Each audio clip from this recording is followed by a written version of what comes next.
धर्म की जब भी बात होती है तो लोग लड़ने के लिए तैयार हो जाते हैं। धर्म के बारे में जब भी बात होती है लोग बहुत ज्यादा इमोशनल हो जाते हैं। धर्म के बारे में जब भी बात होगी लोग इकट्ठे हो जाते हैं और फिर जब वो इकट्ठे हो जाते हैं तो फिर आपस में लड़ने लगते हैं।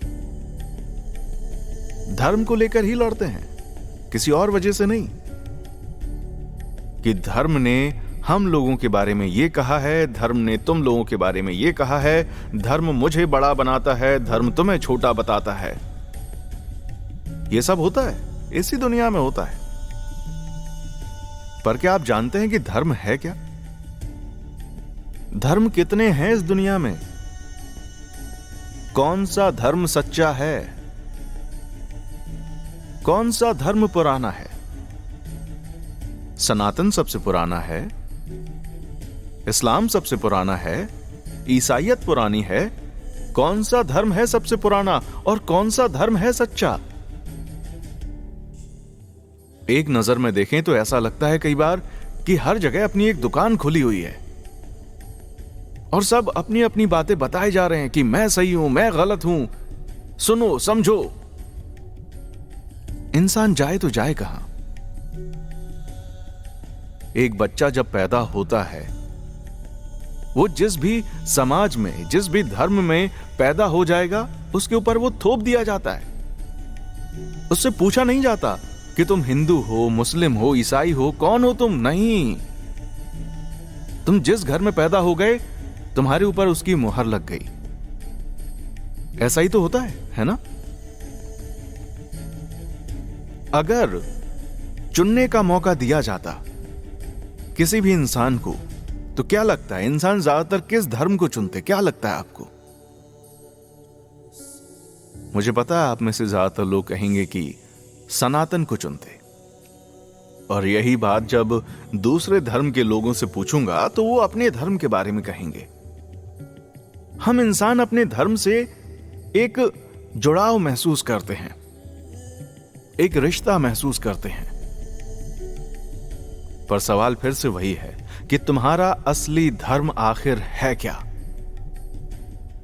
गीता का एक श्लोक मैं अभी आपको सुनाता हूं। श्रेयांस पधर्मो विगुणः परधर्मांस पनुष्ठितात् स्वधर्मे निधनम श्रेयः पधर्मो भयावह। इसका हिंदी में मतलब यह हुआ कि अच्छा आचरण किए हुए दूसरे धर्म से गुण रहित भी अपना धर्म अति उत्तम है। अपने धर्म में मरना भी कल्याणकारक है और दूसरे का धर्म भय देने वाला है। अब जब आप ये ट्रांसलेशन सुनेंगे तो आपको लगेगा कि यार मैं जिस धर्म में पैदा हुआ हूं, जो मुझे अपने माता पिता से मिला है, संस्कृति से मिला है, वही मेरा धर्म है। तो फिर ये तो हर किसी का इंडिविजुअल है। आप यहां पैदा हुए हैं तो ज्यादातर चांसेस हैं कि आप हिंदू होंगे। आप किसी दूसरे देश में पैदा होते तो आपके चांस होते कि आप वहां पर जो बहुसंख्यक हैं उनमें से एक होते। आप मुस्लिम होते, आप ईसाई होते, सिख होते, कोई भी हो सकते थे। यह आपने नहीं चुना, आप बस पैदा हो गए यहां पर। आपको चुनने के लिए नहीं दिया गया। कभी सोचा आपने इस तरीके से कि आखिर में असल धर्म है क्या? नहीं सोचा है तो सोचिए, अपने दिमाग पर जोर डालिए कि आखिर धर्म है क्या। खैर, अभी हम बात करेंगे इस बारे में कि धर्म है क्या। उससे पहले आप चैनल को लाइक, शेयर और सब्सक्राइब जरूर कर लें। और अगर एक बार में हमारी पूरी बात आप नहीं सुन पाते तो कोई बात नहीं, टुकड़े टुकड़ों में सुन लिया करें, पूरा सुना करें, अच्छा लगेगा। तो हम बात कर रहे थे कि असली धर्म है क्या। ओशो ने कई बातें कही हैं स्वधर्म के बारे में कि आपका धर्म क्या है ना? स्वधर्म, अपना धर्म पहचानो और जब मैं ये बात कह रहा हूं ना कि अपना धर्म, मैं गारंटी के साथ कह सकता हूं कि आपका जो ध्यान जाएगा वो सिर्फ यहां जाएगा कि आप किस कुल में पैदा हुए हैं, किस घर में पैदा हुए हैं। हिंदू हैं, मुस्लिम हैं, ईसाई हैं, सिख हैं, क्या हैं, है ना? पर सिर्फ इतना ही अर्थ नहीं है। ओशो कहते हैं प्रत्येक व्यक्ति का स्वधर्म है, किन्हीं दो व्यक्तियों का एक स्वधर्म नहीं है। पिता का धर्म भी बेटे का धर्म नहीं है, गुरु का धर्म भी शिष्य का धर्म नहीं है। और यहां पर धर्म से जो अर्थ है वो अर्थ है स्वभाव, प्रकृति, अंतः प्रकृति। प्रत्येक व्यक्ति की अपनी एक अंतः प्रकृति है। हम सब अलग अलग हैं। आप देखिए ना, आप अपने पिता से अलग हैं। हो सकता है कि पिता की बहुत सारी बातें आप में हो, माताजी की बातें हो, दादी की, नानी की, सबकी हो सकती हैं, पर फिर भी आप एक इंडिविजुअल हैं। आप मेल हैं, फीमेल हैं, अलग अलग हैं। भाई बहन बहुत सिमिलरिटी हो सकती है, पर अलग अलग हैं। सबकी एक अलग आइडेंटिटी है, सबका अपना स्वधर्म है ना? और इस स्वधर्म को पहचानना बहुत जरूरी है। हर व्यक्ति एक अलग तरह का है और हर व्यक्ति को अपने स्वधर्म को पहचानना बहुत जरूरी है, क्योंकि जब तक हम अपने आप को नहीं जान पाए, अपने स्वधर्म को नहीं जान पाए, हम परेशान रहेंगे। जब तक हमारे अंदर का फूल पूरी तरह से नहीं खिल गया, हम दुख, बेचैनी और तनाव में जीते रहेंगे। इसलिए जो भी व्यक्ति परधर्म को ओढ़ने की कोशिश करेगा वो मुश्किल में पड़ेगा। जैसे यहां पर परधर्म क्या हो रहा है? परधर्म हो रहा है यहां पर कि आपकी जो मान्यता है किसी भी विषय के बारे में, चाहे वो परमात्मा के बारे में हो, अपने किसी काम के बारे में हो, अपने दोस्त के बारे में हो, किसी के भी बारे में हो, अगर वो मान्यता आपकी अपनी है तो ठीक है। पर अगर दूसरे की मान्यताएं आपके ऊपर थोप दी जाएं, तो क्या होगा? अंदर से विद्रोह होगा। आप नहीं स्वीकार करना चाहेंगे कि नहीं, ये कैसे हो सकता है। इसको चाहे आप अपने धर्मों से जोड़कर देख लें कि अगर कोई दूसरे धर्म का इंसान आपको अपना धर्म बताने लगे, कहने लगे कि नहीं, तुम्हारा वाला धर्म अच्छा नहीं है, मेरा धर्म अच्छा है, सुनो मेरी बात, इसको मानो, क्या करोगे? मान लोगे? नहीं मानोगे। कोई अगर आकर अभी कहने लग जाए कि ये जो तुम पूजा पद्धति अपना रहे हो ये बिल्कुल भी ठीक नहीं है, इसमें कोई लॉजिक नहीं है, कहीं से भी दिखाई नहीं दे रहा है, क्या करोगे? मान लोगे? नहीं मानोगे। क्यों? क्योंकि तुम्हारी अपनी मान्यताएं हैं, तुम उन पर विश्वास करते हो। तुम कहते हो कि मैं अपनी मान्यताओं को तर्क की कसौटी पर नहीं, आस्था की कसौटी पर मानता हूं। और धर्म के बारे में हम कहते हैं ना, धर्म तर्क का विषय नहीं है, धर्म आस्था का विषय है कि आपकी किस में आस्था है। आपकी मूर्तियों में आस्था है, आपकी ध्यान में आस्था है, आपकी निराकार परमात्मा में आस्था है। जिसमें भी आपकी आस्था है वो ठीक है, पर अगर आप किसी दूसरे की आस्था, दूसरे का धर्म अपने स्वधर्म में मिलाएंगे जबरदस्ती, तो फिर परेशानी होगी, क्योंकि शुरुआत से ही आपका मन कहीं और लगा हुआ है। हालांकि इसका यह बिल्कुल भी मतलब नहीं है कि आप बदल नहीं सकते, आप बदल सकते हैं, पर वो बदलाव अंदर से आना चाहिए। किसी दूसरे का धर्म अपने ऊपर थोपो मत। स्वधर्म को पहचानो, अपने आप को जानो कि तुम कैसे इंसान हो। तुम जैसे इंसान हो, तुम जैसा बनना चाहते हो, तुम उसकी ओर आगे बढ़ो। ओशो कहते हैं कि एक गुलाब का फूल कमल का फूल होने की कोशिश में पड़ जाए तो बेचैनी में गुलाब का फूल परेशान हो जाएगा, बेचैनी बढ़ती चली जाएगी। एक तो गुलाब का फूल कमल का फूल कितना ही होना चाहे वो हो ही नहीं सकता, असफलता सुनिश्चित है। गुलाब का फूल चाहे तो कमल का फूल नहीं हो सकता, और ना ही कमल का फूल चाहे तो गुलाब का फूल हो सकता है। असंभव है ये। स्वभाव के प्रतिकूल होने की कोशिश भर हो सकती है, होना नहीं हो सकता। इसीलिए अपने आप को धोखे में मत रखो।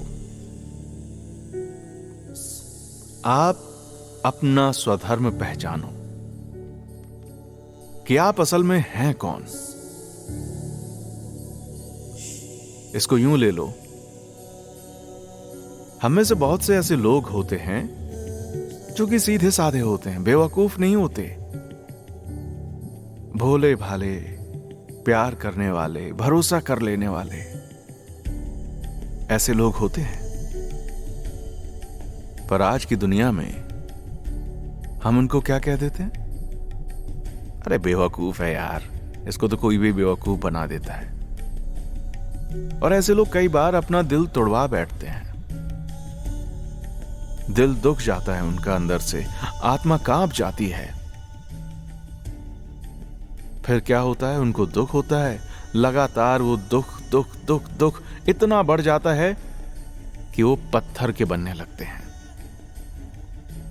उनका स्वभाव वैसा नहीं था, पर वो वैसा बनने लगते हैं। क्यों? क्योंकि उन्होंने अपने आप को जान लिया कि मैं ऐसा हूं, मुझे दिक्कत हो रही है और अब मैं बदल रहा हूं। बदलाव प्रकृति का नियम है, इससे डरना नहीं चाहिए। कभी भी बदलाव जीवन में होगा, यह बात तो तय है। पर अगर वो बदलाव अपनी बेहतरी के लिए है, अपनी स्वेच्छा से है, तो बहुत अच्छी बात है। पर जब भी कोई इंसान टूट जाता है, बिखर जाता है और फिर अपने आप को बदलता है, बहुत कष्टदायी होता है। इसलिए मैं आपसे बस यही कहूंगा कि बदलें अपने आप को, जरूर बदलें। बदलेंगे नहीं तो जीवन में कष्ट भोगते रहेंगे। अब आप मुझसे यह कह सकते हैं कि यार थोड़ी देर पहले तो मैं कह रहा था अपने स्वधर्म को पहचानो। और अगर किसी इंसान का स्वधर्म यह है कि वो किसी को माफ कर देता है, जैसे हमारे घर के बड़े बूढ़े होते हैं ना, माफ कर देते हैं बच्चों को, उनकी कुछ भी गलती हो रही है माफ कर देते हैं, ठीक है जाने दो। कई ऐसे यंगस्टर्स भी हैं जो कि प्यार में धोखा खा जाते हैं, और अगर आप धोखा खा रहे हैं तो एक बात तो तय है कि आपने किसी पर भरोसा किया है। भरोसा किया है इसीलिए आपको धोखा मिला है। अब जैसा कि मैं थोड़ी देर पहले कह रहा था, स्वधर्म को पहचानो। फिर मैंने कहा कि अपने आप को बदल लो। तो अब आप कहेंगे तो उसमें स्वधर्म कहां रहा? बिल्कुल सही। देखो, हमने शुरुआत में क्या बात कही?